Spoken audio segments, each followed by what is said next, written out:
Bonjour à tous et bienvenue dans ce nouveau Trading Analyse. Sans plus attendre, on va voir ce qu'il se passe, ce qu'il va se passer cette semaine sur les indices boursiers et également sur la crypto-monnaie. C'est parti.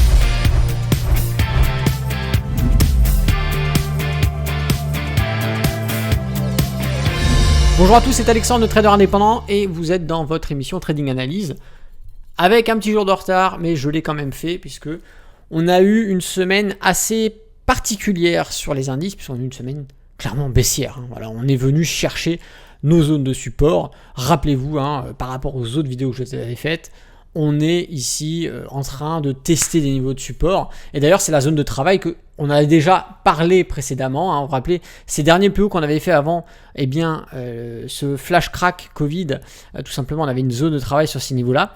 Et cette zone de travail actuellement, c'est une zone de support, d'accord, qu'on est en train de travailler. On avait ici aussi sur ces niveaux-là, à l'approche de ces niveaux, on avait travaillé, d'accord. Donc ici on est sur, je vais vous effacer les traits pour que ça soit plus simple. Ici on a une grosse zone en fait, voilà, d'accord. Hop là, on a une grosse zone, on a un gros niveau. Soit on reste facilement coincé en dessous et on percute cette zone-là comme résistance, soit on est au-dessus et on vient percuter cette zone, comme c'est le cas actuellement, en support. On est venu ici, on a travaillé là, on est revenu là, et là actuellement, voilà. Ce qu'il ne faudrait pas, le scénario un petit peu problématique dans le cadre d'un investissement long terme, serait que on passe en dessous, puisque ça voudrait dire que là, on risque d'avoir une évolution qui resterait forte et qui pourrait aller chercher d'autres niveaux comme on pourrait avoir par la suite, ou des derniers plus bas, etc. Donc ça voudrait dire qu'on pourrait avoir, si on passe en dessous, une période assez longue de baisse ou de stagnation baissière, ce qui ferait que ceux qui auraient fait des achats sur des niveaux de support, comme ça peut être le cas par exemple ici, on peut faire un achat parce que dans le cadre d'un investissement long terme, quand on achète des actifs, c'est pour les conserver pendant des années, plusieurs années, plusieurs dizaines d'années, et donc d'acheter sur ces niveaux-là, ce sont des zones d'achat pertinentes. Par contre, on n'achète pas pour que dans une semaine ou dans un mois, on a fait déjà 25 ou 30%. Si vous voulez ce genre de résultat, on va plutôt s'orienter sur du trading que sur de l'investissement long terme. Mais effectivement, le fait de passer en dessous de ces niveaux ferait que les investisseurs long terme qui ont fait des achats sur ces niveaux ne verraient une rentabilité de leurs achats qu'une fois qu'on repasserait au-dessus, peut-être dans plusieurs mois ou plusieurs années. Si bien sûr, évidemment, alors je vous parle dans le cadre d'un scénario où on passerait en dessous de ces niveaux de support et qu'on viendrait travailler, consolider en dessous et que du coup on accélérerait et on consoliderait le biais baissier qu'il y a sur les indices. Sur le CAC 40 actuellement, puisque c'est l'indice qu'on est en train d'examiner, mais sur les autres indices européens également. On va avoir sur le DAX un peu la même situation, d'accord, avec les derniers plus hauts, zone de travail, d'accord. Et ici on est à peu près du coup sur les équivalents, d'accord. Et donc en fait en réalité toute cette partie là c'est la partie de travail sur ces niveaux de prix. Il n'y a pas un prix fixe, on n'est pas à dire oui la résistance se situe absolument sur les 12 810 du DAX, etc.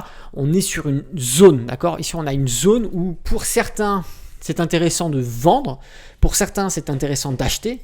Pour d'autres, un peu plus dans la spéculation, c'est intéressant de faire des ventes à découvert puisqu'ils partent du principe que on s'en fout, on ne part pas du principe de ce qui pourrait se passer. Nous, on reste sur ce qui se passe actuellement. Sur ce qui se passe actuellement, on est sur effectivement des niveaux de support qui sont assez intéressants, mais surtout qui sont des supports clés qui, une fois passés, une fois consolidés, une fois une validation de consolidation en dessous de ces niveaux de support, peuvent, déjà que le biais était clairement baissier sur les indices, même si on avait une légère stagnation depuis quelques semaines, mais va pouvoir peut-être redonner un élan baissier de nouveau sur les indices. Ça, c'est quelque chose qu'il faut garder en mémoire.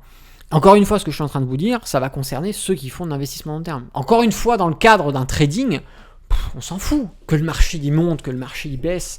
On s'en tape le coquillard puisque on va tout simplement capter les opportunités qui nous seront données à l'instant T. Donc bien évidemment, on se placera dans le sens de la tendance qui est aujourd'hui, on va plutôt favoriser les ventes dans le cadre d'un swing trading par exemple. En intraday, il faudra regarder les séances intraday exactement, mais on est quand même majoritairement sur des positions où on va avoir plus de probabilité sur des ventes que sur des achats, bien que quand on arrive sur des supports comme ça a été le cas par exemple sur ces niveaux-là, quand on arrive sur des supports, on avait de très beaux achats à faire en intraday ici.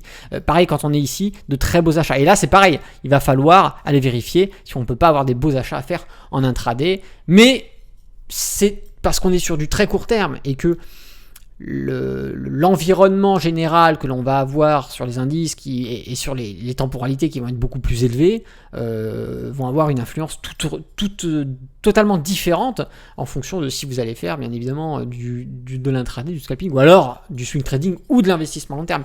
Il ne faut pas tout mélanger, il faut vraiment dissocier ce qui va avec quoi et rester focus sur les bons éléments, sinon on a vite fait de se perdre et de faire n'importe quoi. On va partir sur le Dow Jones.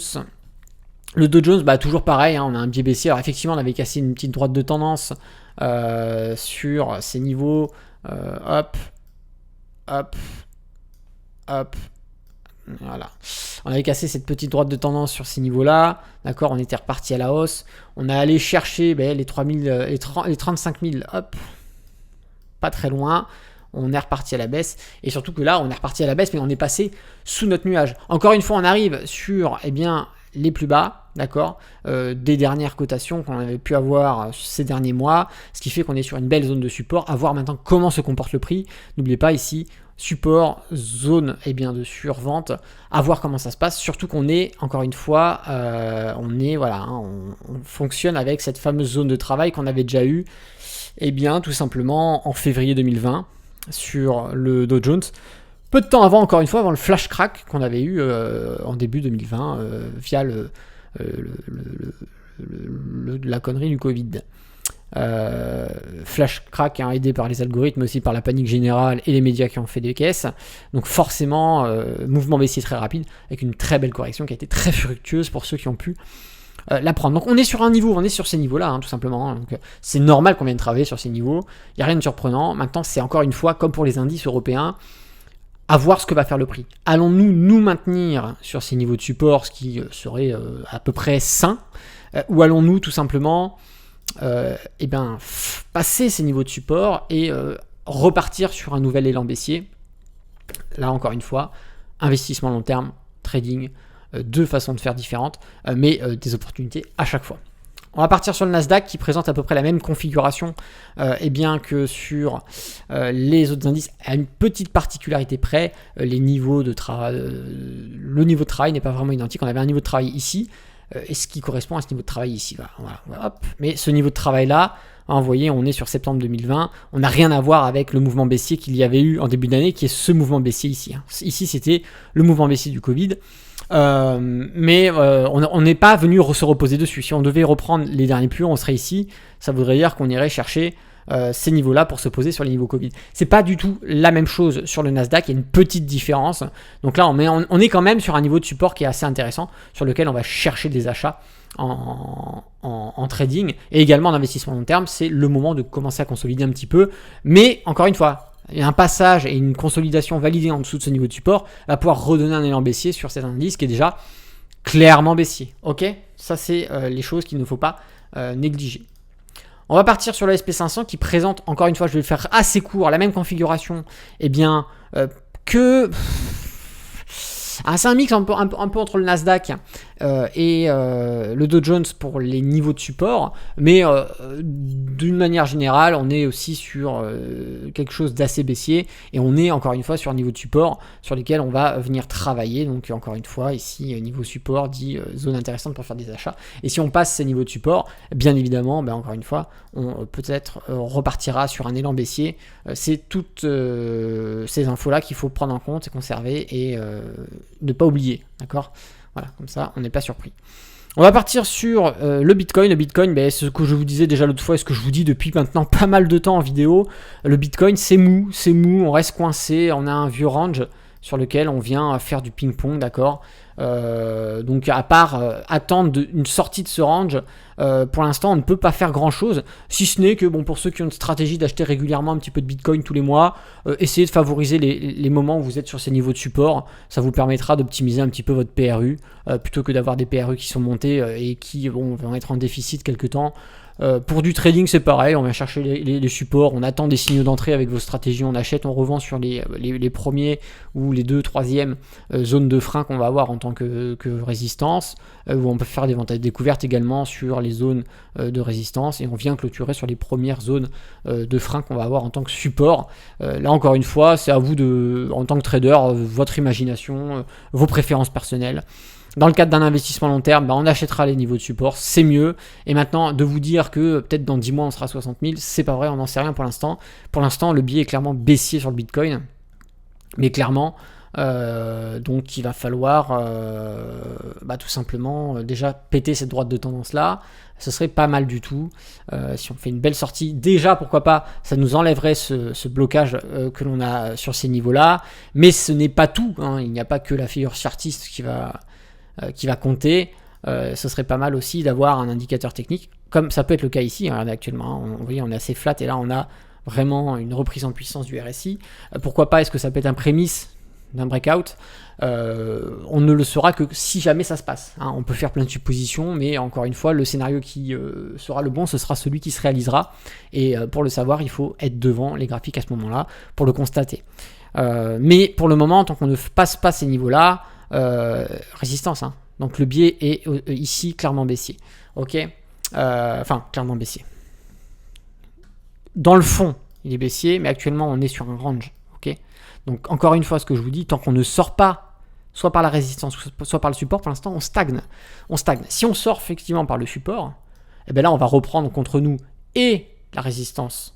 Ici, le support qui deviendra résistance et donc qui va nous valider encore plus le biais baissier, et cette droite de tendance qui joue le rôle de résistance. Donc on aura deux éléments ici superposés qui vont vraiment nous compliquer la tâche un petit peu et valider un maintien du mouvement du Bitcoin dans une phase baissière, sachant qu'ici au niveau du RSI on a quand même une très grosse progression en zone de progression baissière justement, ce qui nous donne au vu de tous ces éléments le fait que dire que la reprise du Bitcoin c'est pour tout de suite, non, au vu des éléments que l'on a, il y a encore ce range sur lequel il faut sortir, cette droite de tendance qu'il faudrait casser et avoir un retour un peu plus sain en haussier des indicateurs techniques que l'on va pouvoir utiliser comme le stochastique, le RSI, etc.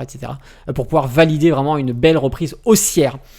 Voilà, écoutez, pour résumer tout ça, on va dire que cette semaine, on va plutôt favoriser, on va favoriser les ventes en termes de position.